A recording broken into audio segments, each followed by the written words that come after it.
Okay, everyone. Thanks all for coming in this very watery day. We missed the lecture on Monday because of the transport strike. So today I'm going to roll two lectures into one. I've asked to be allowed to have 2 hours instead of an hour and a half, which I think should be okay. There will be time for questions at the end. And I have some questions as we go through the lecture as well. So, in my last lecture, I looked at 3 cases where people managed to resolve their disagreements by changing the nature of the question. We looked at math students in class, sort of invented by Imre Lakatos, in which they kept on changing the nature of the question they were asking and reframing the problem in new ways, and this enabled them to make lots of progress and actually make new mathematical discoveries.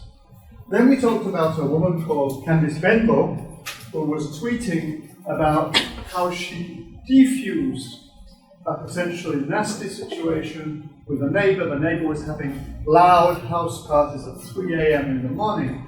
She defused it by sending him a cake and a very funny letter. And they became the best of friends. And then we went from things which are just feel-good stories to something much more serious. We looked at the case of peace in Northern Ireland, where military organizations which had been fighting, murdering and torturing each other for decades managed to sort of reframe the question of which was dividing them and actually make a real peace where their respective leaders actually became genuine friends. So the message from all that is that it is sometimes possible to actually solve disagreements. And reframing the question or taking a sideways step, looking at things obliquely, surprising your opponent, may all be ways of doing that. But, of course, there are some circumstances in which we don't want to give up our opinions. Remember in an earlier lecture I talked about Galileo. Galileo had invented a completely new, well, he hadn't invented, he adapted a completely new theory of cosmology from Copernicus, and the church threatened him with torture if he didn't recant. So he said, okay, I will recant. But it moves anyhow. He said, into one, or he's alleged to have said, into one corner. Whether that's a true story or not, it may not be true. He held on to his opinions. And 60 years later, and 400 years later, just about everybody in Europe believed those opinions. And today, we all believe Galileo's vision of cosmology. Just about everyone on the planet does, except for maybe a few flat earthers in the United States. So, in these cases, they didn't reach agreement. They were steadfast in their position, and this actually resolved the problem because they won their disagreements. Now, today I'm going to talk, therefore, about 2 cases where one side of a disagreement took the steadfast position. The first one comes from the Stanford Encyclopedia of Philosophy and its discussion of disagreement. And as you all know, I love this book and this account very, very much indeed. The second one is about gay marriage. We'll come to that later. But I hope you'll bear with me if I start off with the example in the SEC. So, this is a really deep disagreement. There are 2 people, or 2 groups of people, well, there's a group of people, go to a restaurant, and they're good Americans, so they decide, we share the bill, we share the tip, We don't do any accurate accounting. We don't say you've had wine, you've had beef, you've had this, you've had that. Everyone is going to pay the same. So one guy, we call him John, he does all the arithmetic, and he works out that everyone has to pay $45 US. But I work it out, I look at it, and I work out that we all have to pay $43 US. It's a huge difference, right? This is a real big disagreement. So, the Stanford Encyclopedia of Philosophy, which I treat rather poorly, has a huge discussion of this. What is the right thing to do? And in this, they look at three options. So the first option is, I can accept my friend's calculation. The SEP calls this defeat. I think calling it defeat for losing $2 is a bit excessive, but that's the term they use. Second option. Well, my friend is about as good as maths as I am. He's no better than me, he's no worse than me. We all have the same data. So we are he's not drunk, I'm not drunk, or we're both drunk. We're epistemic equals. And therefore, my view has an equal weight to his view, and maybe the only way of settling it is to do some more calculations, maybe get some external source of evidence, like we could call in someone else to make the calculation, or we could all calculate it and look what answers we get, and so on and so forth. Or thirdly, I can stick to my own view. Those are the three options they give, and unsurprisingly, despite lots and lots of discussion, the SEP does not tell us which is the correct position, which I think is probably a good thing. But what they do is, they presuppose that in this disagreement, our goal is to find the right answer. And remember this idea that disagreements are all about right and wrong answers. We've been criticizing it in these lectures. Can I just suggest that which option I choose here depends on my options. And I'm not an epistemologist, therefore I can have the truth as an objective, maybe, but I can have all sorts of other objectives as well.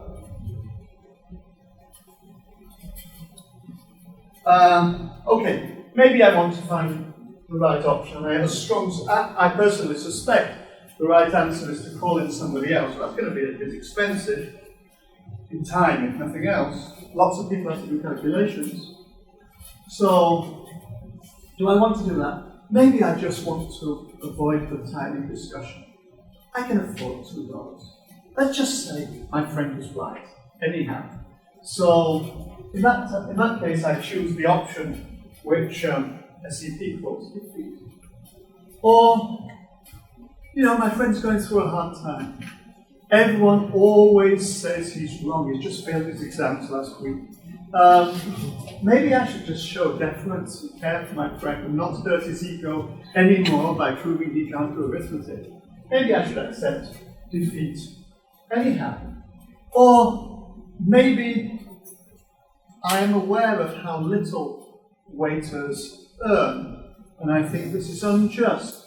And I think, well, maybe $2 more if the waiter gets an extra tip, that's just great. So I have all sorts of completely rational ideas why I might want to be pro-social, accept the $45, even if I think it might be wrong, and just leave it there. I also have selfish reasons. Maybe I'm a rather weak person, and therefore I feel a great need for personal dominance. So I have to be right. I could become president or something. So in this case, I'm going to stick to my position just so that everyone else will get bored of the discussion and say I'm right, and then I feel good. Or maybe I'm really short of cash, and I really don't want to pay $45. 43 is the right number for me. So again, I can stick to my position. So there can be all sorts of reasons for taking a steadfast or a non-steadfast position. But different objectives imply different solutions. Now, says that we have to stick to our guns, or suggests maybe they see it as one strategy to get to the right answer, but I see it as a strategy to get my own objectives, which is slightly different. Now, in this particular case, it's morally trivial.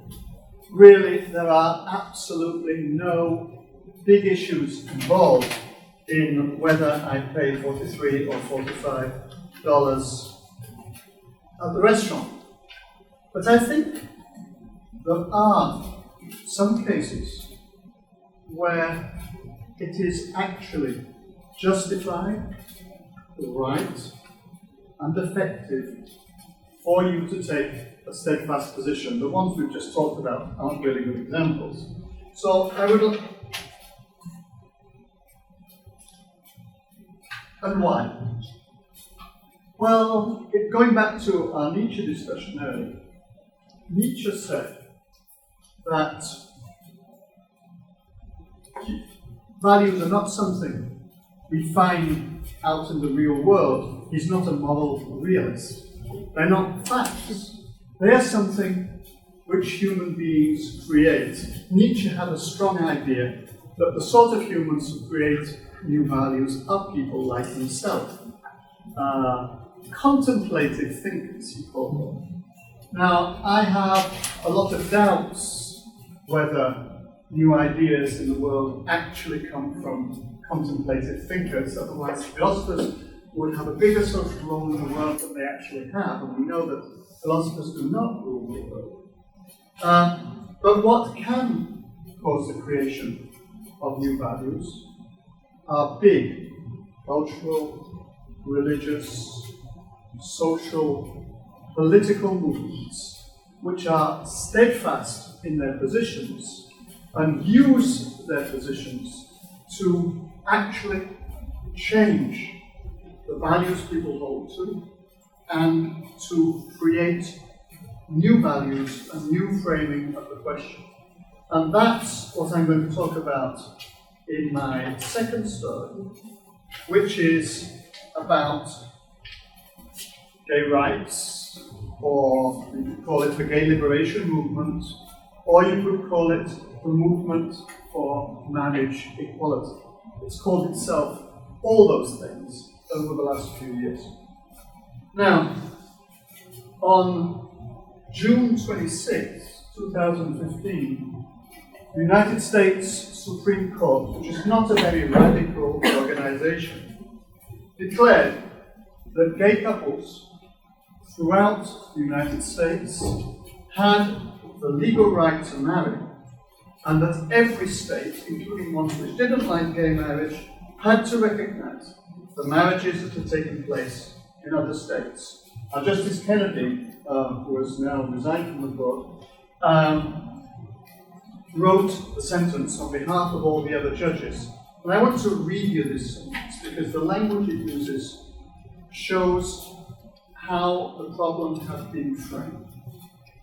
No union is more profound than marriage, for it embodies the highest ideals of love, fidelity, devotion, sacrifice, and family.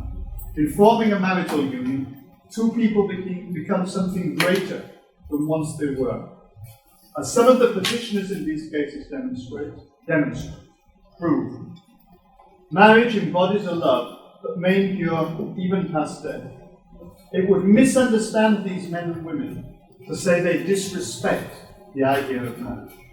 Their plea is that they do respect it so deeply that they seek to find its fulfillment for themselves. Their hope is not to be condemned to live in loneliness, excluded from one of civilization's oldest institutions. They ask for equal dignity in the eyes of the law. The Constitution, the court grants them that right. That was extremely powerful language. And the next day, we got a statement from the White House, or the same day, which again is amazing, because Barack Obama, who was president at the time, actually says that people who fought for the right to gay marriage were heroes. He was a hero they were heroes in the eyes of the President of the United States. Now, this is actually an amazing statement, because the idea of gay marriage in 2015 was an extremely new idea. Up until the 1970s, in fact, any kind of gay sexual relationship was totally taboo for mainstream America. And I think the idea of gay marriage would have been treated as a rather obscene sort of joke. No one treated it even vaguely seriously. For centuries before then, British and American judges had treated gay sex as a disgusting perversion, a bit like sex with animals. It was treated more or less the same way. Gays were equated with pedophiles. But this was an Anglo-American thing. In ancient Greece, for instance, it was normal for an adult male of the upper classes to have a sexual relationship with a young male adolescent. This was meant to be good both for the adult male and for the adolescent. And I think it was completely consensual.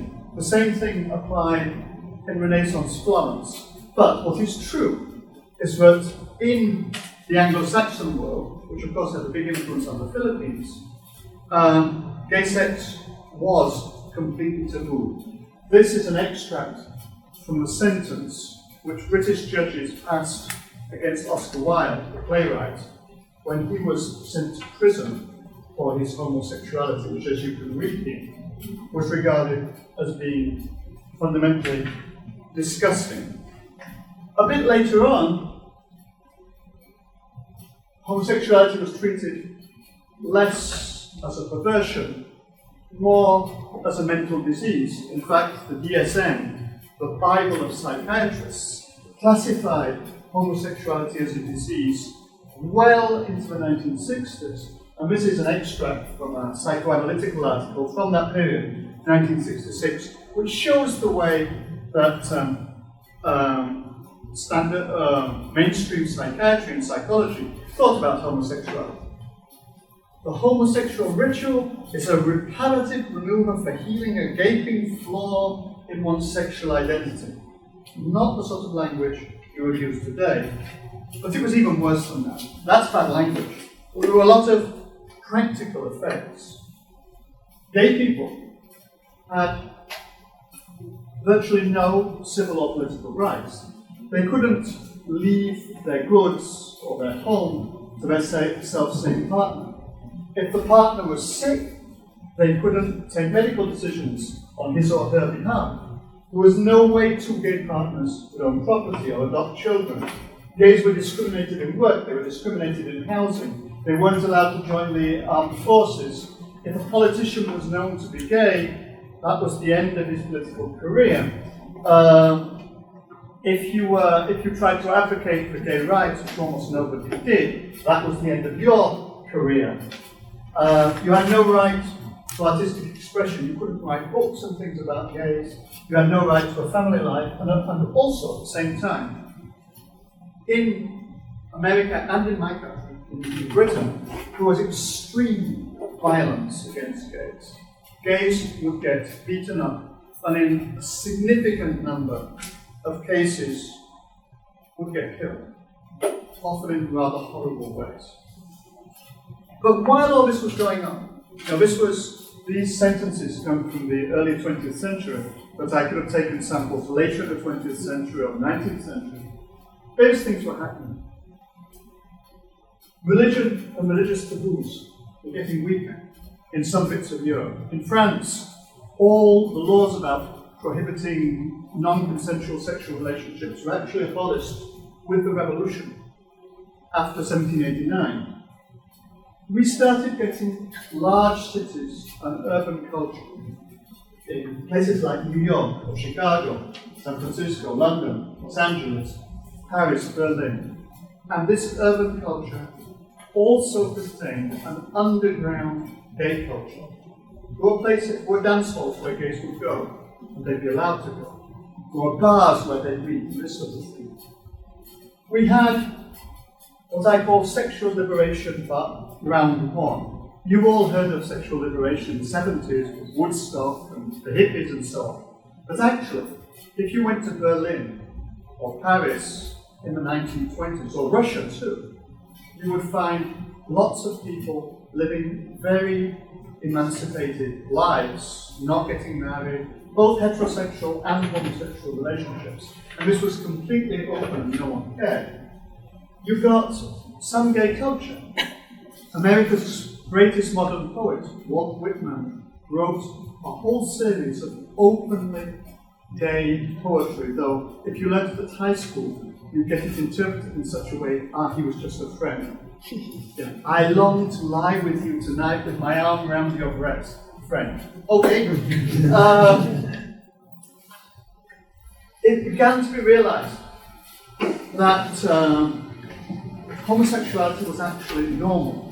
In the late 1940s, Kinsey wrote a thing called the Kinsey Report on Male Sexuality, where he reported from surveys that 35% of American males had had at least one homosexual experience in their life, and that 10% were almost exclusively homosexual. They were the first gay pressure groups. There was a group called the Matakin Society, which pressured for gay rights, but the whole focus was on assimilation. We're not perverts, we're not pedophiles, we're not sick, we're just like you. They tried hard, but it had very little effect at all. And then something happened which changed everything. It was on June 28, 1969. There was a bar in New York called Stonewall. It was in the village, in Greenwich Village. And it was actually mafia run. That's the way things were. A bit like the speakeasies where people went to drink alcohol in the 30s. And the gays from the village, or plenty of gays in the village, used to go there to drink, to dance, and to flirt, and everything else. The police raided the bar, maybe because they hadn't paid enough protection money. And suddenly something strange happened. The gays fought back. They kicked the police out of the bar. And suddenly, very quickly, in minutes, was a huge crowd of people outside the bar. Freeing people got themselves arrested by the police, eventually setting fire to the bar, fighting the police back. And this carried on for several days afterwards. They were called the Stonewall Riots. Now, of course, the police didn't give up because of a few rioters. There weren't that many of them. But all the people who participated in this said it was an amazing experience. They suddenly realized, oh my God, there's a lot of us. You know, each individual gay previously had been living very secretly, very privately, in the closet, and maybe going out to a bar to have a drink and flirt just once in a while. And suddenly they realized there were hundreds and thousands of people prepared to go out on the streets. And this made a huge impression. So very quickly after that, we began to get a gay movement. It was the first gay pride in San Francisco that same year. 30 people went. But the next year, in 1970 in New York, gay pride went round 51 blocks. It was huge. So this thing escalated incredibly fast. And what it actually caused was a complete reframing of the problem within the gay community. Before Stonewall, gays wanted to be respected. They wanted to prove they weren't sexual perverts or pedophiles. but they weren't criminals, they weren't mentally ill. And as part of that, other gender identities, for instance, transsexuals, but also lesbians, tended to be kept away from the movement.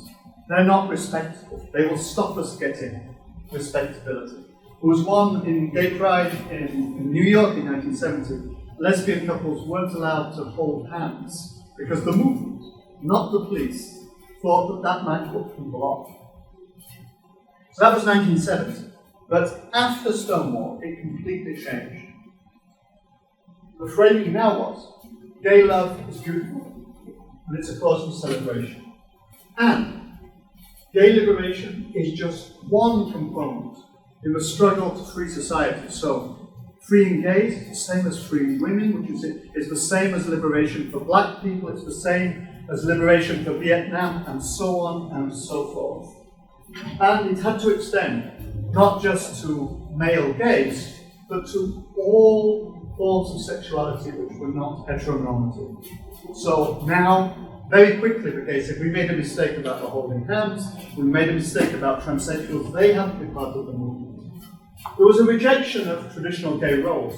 So, gays used to be effeminate, queenish. And this was no longer the way gays played their role. They began to play normal roles, just like to act like anybody else. And just very occasionally, with very few people, there were calls, and very outside the mainstream, there were calls for gay marriage. Now, let's look at what happened from the point of view of the model which I introduced in our first lecture, P1, partner number 1. This is the gay movement. And the fact this movement got underway had two huge effects.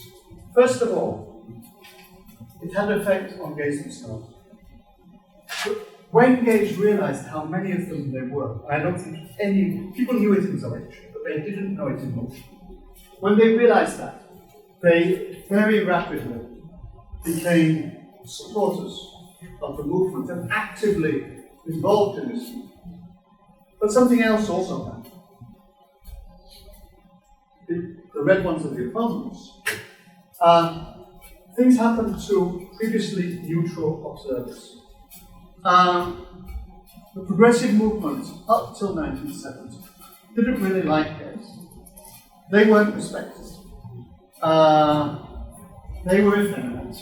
They didn't fight with weapons like serious people do. They were perverts. They were mentally sick. Basically, much of the progressive movement inherited exactly the same cliches that mainstream America adopted. After Stonewall, that changed. It became mandatory for a progressive to support gay rights, just like the same progressive would support peace in Vietnam, would support women's rights, would support black rights, and so on. And very quickly, it became socially completely unacceptable to be openly homophobic. Of course, homophobes still existed, but just like racists still exist. But the difference was that to openly express this, to use the old anti-gay language, now was no longer acceptable, just about in any circles. And this happened very quickly. But of course, there was also a pushback. There had been, as I said, some early talk about gay marriage, and lots of states started passing laws defining marriage for the first time. Marriage is marriage between a man and a woman. They didn't dare say between a white man and a white woman, but that was sort of the idea. And the pressure became so, states passed this, and the pressure became so strong that Clinton, not Hillary, but Bill Clinton, actually signed a bill called the Defense of Marriage Act, in which he said that marriage, at a federal level, marriage would only be between a man and a woman. And Bill Clinton, at the time, was regarded as being fairly prudent. He wasn't He wasn't very progressive, but he was fairly progressive. But other things were also going on at the same time. Two in particular. First, there was the AIDS epidemic. In 1981, doctors in San Francisco started seeing young men who had some strange tumors, they're called Kaposi's sarcoma, which they'd never seen before, and they had strange forms of pneumonia, which they'd never seen before. And these young men died rather rapidly. In 1983, Gallo in the United States and Montagnier in France identified that they were suffering from a virus, the HIV virus. Now, this virus had probably been active in the world for at least 100 years, or 80 years anyhow, so probably since the 20s. But now they knew what it was. And if you had AIDS at that time, there was absolutely no treatment, and it was an absolute death sentence. Everybody died, and it wasn't a pleasant way of dying either. And this had a huge effect on gay sexual behaviour, particularly in cities with large gay populations. In places like San Francisco or New York, there had been this sort of bathroom culture, a highly promiscuous, desperately non-monogamous, sex-oriented culture in which some gays had very, very large numbers of partners. This was obviously, it wasn't the cause of the AIDS epidemic, it certainly helped it to spread. And gays themselves realized this. So there was a big change in American gay sexual behavior. So people started having much fewer partners. They started practicing safe sex, and in the ideology of the movement, committed long-term monogamous relationships became far more important than they had been before. And this sort of gave it a respectability to the movement, which it hadn't had before. It became a bit less scary. That was one thing. In parallel with that, the other thing which happened, which was immensely important, is that gays throughout America started coming out. They would come out to their parents. They would come out to their brothers and sisters. They'd come out to their workmates, to their teammates in sport. Some of them were celebrities and would come out on the media.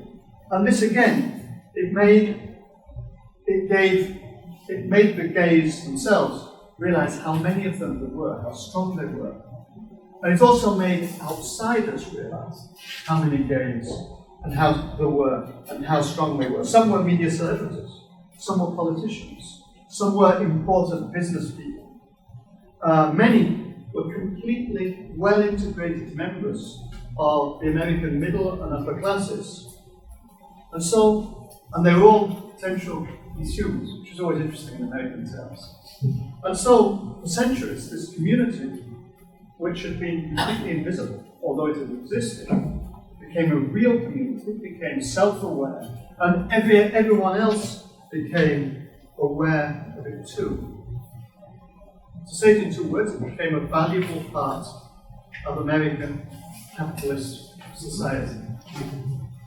In 1989, a guy called Andrew Sullivan, who is absolutely conservative, wrote a historically important article in a conservative review called The New Republic.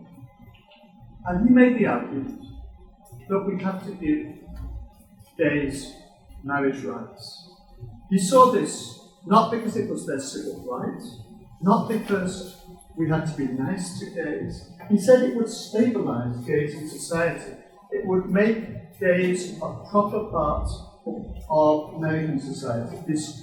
His article was enormously influential, not so much among gays themselves, but outside the gay community. But of course, it means this is a complete change of perspective.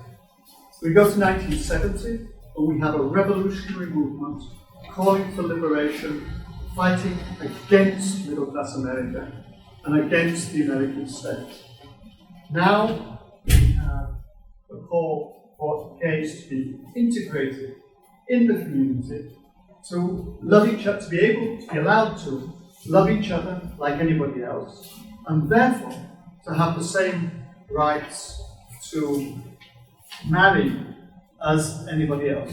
Doesn't this sound a bit too like the reframing of the questions we saw in last week's lecture? Just like Lakatos' people reframing the question to get new math out of it, like the Irish reframing the question to get peace. Well, here, Sullivan and people who followed him afterwards reframed the question in such a way that it was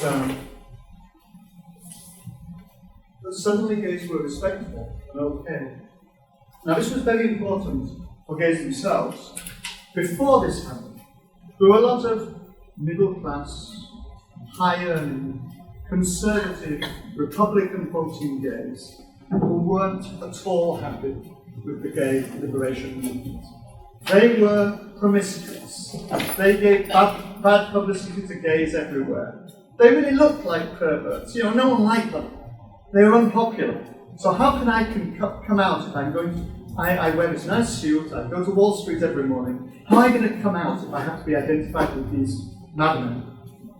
Now, when the question was reframed as a question of love and of integration in society, well then, I could have that.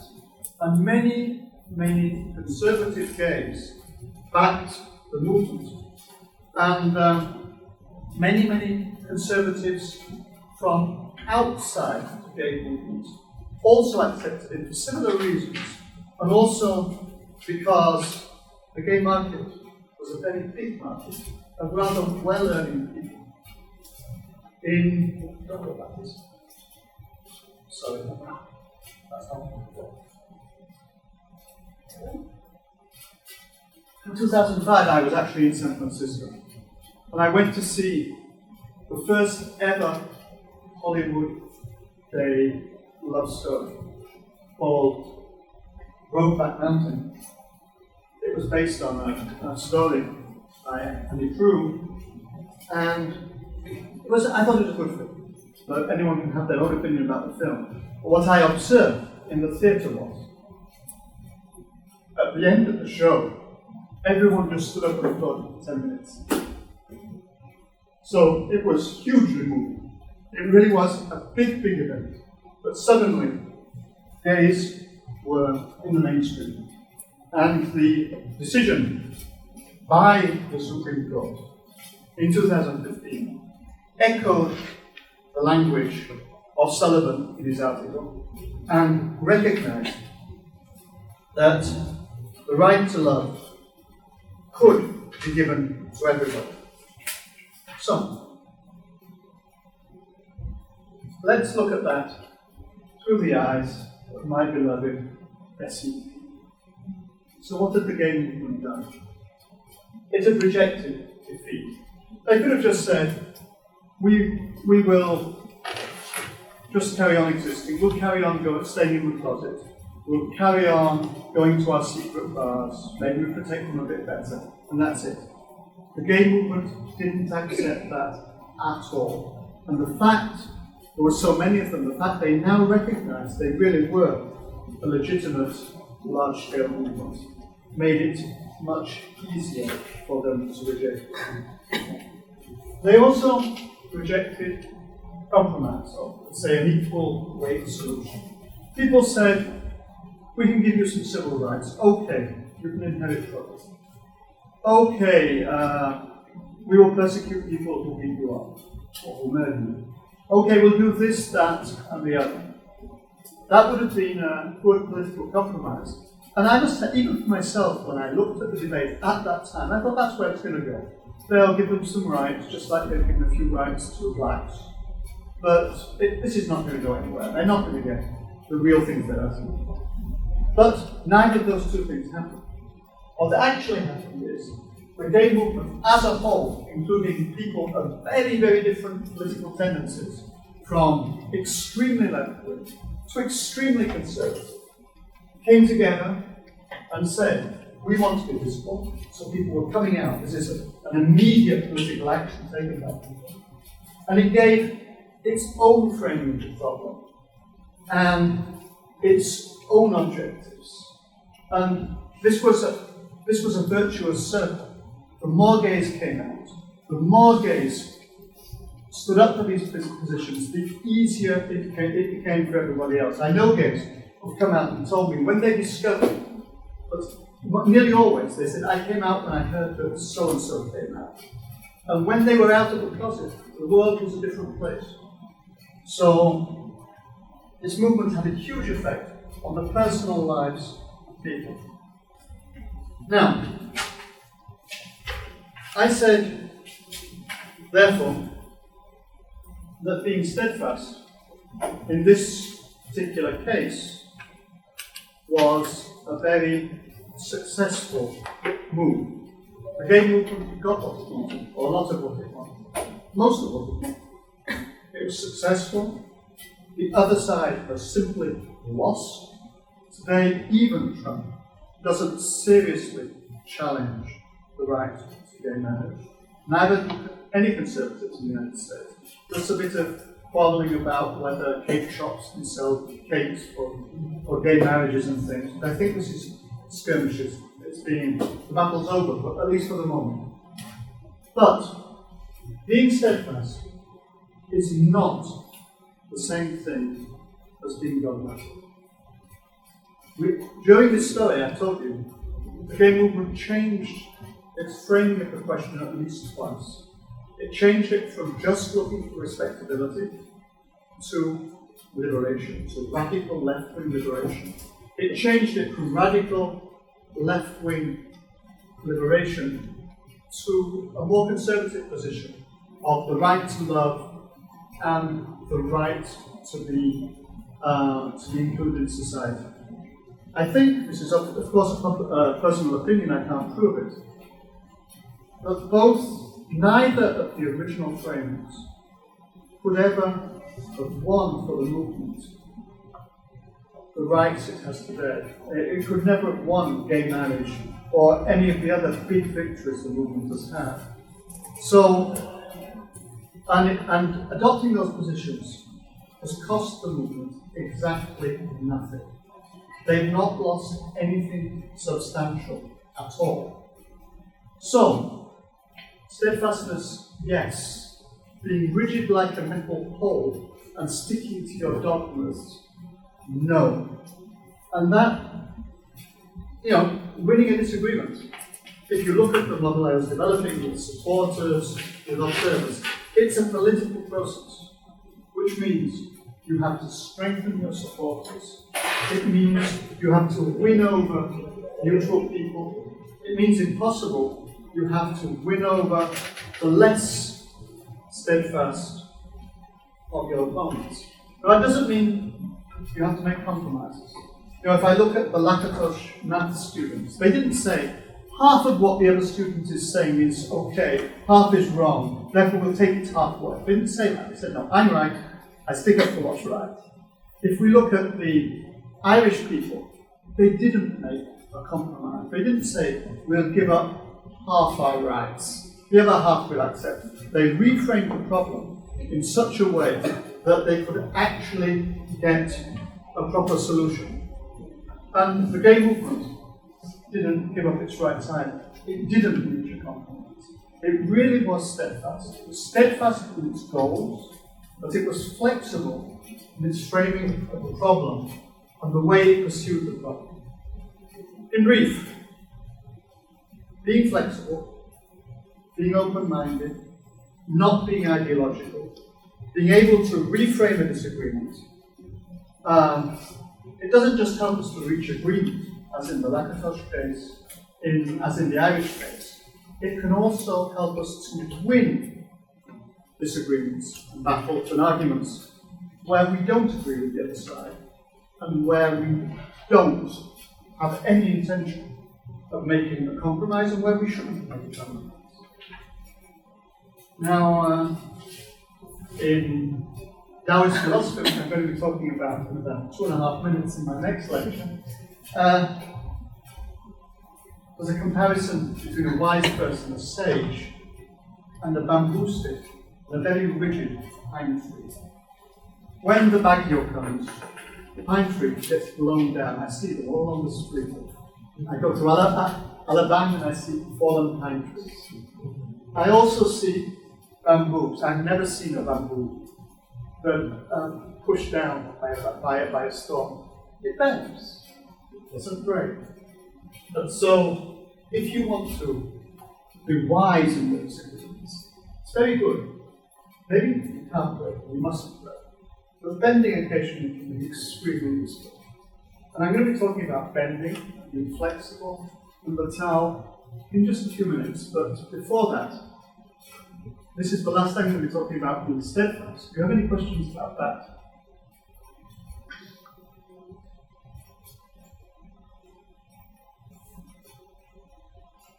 Yeah. Well, when are interests non-negotiable? Like, where do we draw the line between this is non-negotiable or this is something we can't comprise? Is it a self-value judgment? Do you think, does anyone think there's any other way? So, it could be a self-value judgment. Does anyone have any other proposals? Self-value judgment. A personal decision, or a group decision, so the group can decide.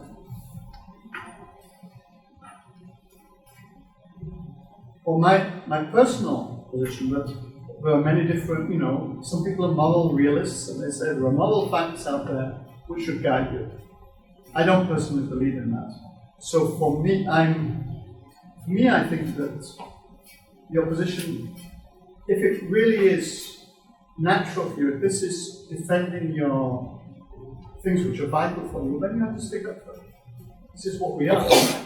I don't think we have to transform it into a very rigid moralism. You could decide, it's an example I'm going to give in the next lecture. You could decide, it's very good. I see someone weak who's oppressed. I act. I fight for them. If someone translates that into a rule, that I have to fight for 6 oppressed people every week, as a matter of policy, well, that's sort of making it very rigid and non-flexible. What if I only find 5? Do I have to invent a 6th one? That is not being natural. It's not. So I think my personal position is purely personal, and I'm willing to hear objections. But is that yes, if you think it's really vital, if you think that any compromise is going to cost you just too much, well then yes, you stick up for it.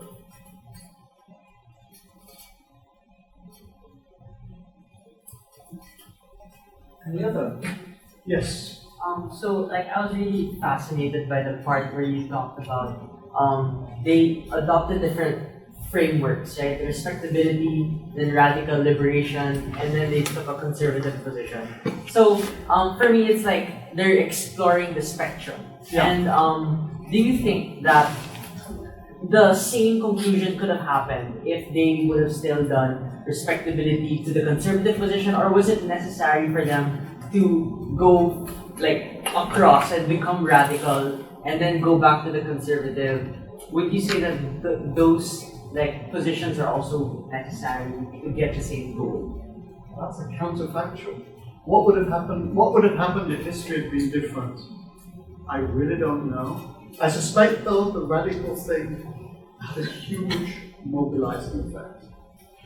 Actually saying, I'm going to fight for this in the literal sense of fight, sort of actually got people out to do it. And without that strength, they wouldn't have the strength to take the next step. But I can't prove that, and there's no way we can prove it. So I really don't know. I don't think there's any magic recipe for what you have to do. I think really you have to play it by ear and do what works at the time, in a particular time and place. I don't think there are magic rules.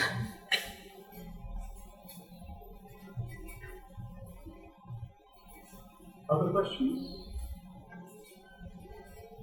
I'm going to talk about the steadfast approach, but I'm not going to talk about it in terms of as a strategy.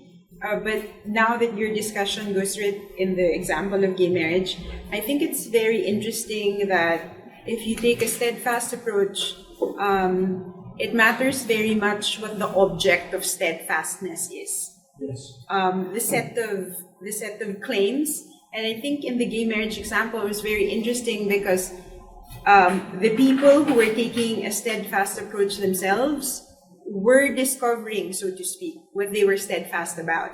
And they were even moving probably to a stronger version of their position than they originally had. Yes. And so it strengthened about the strength of their claims varied. So initially they were just fighting for respectability and so on. And then it became about equality and a certain form of recognition.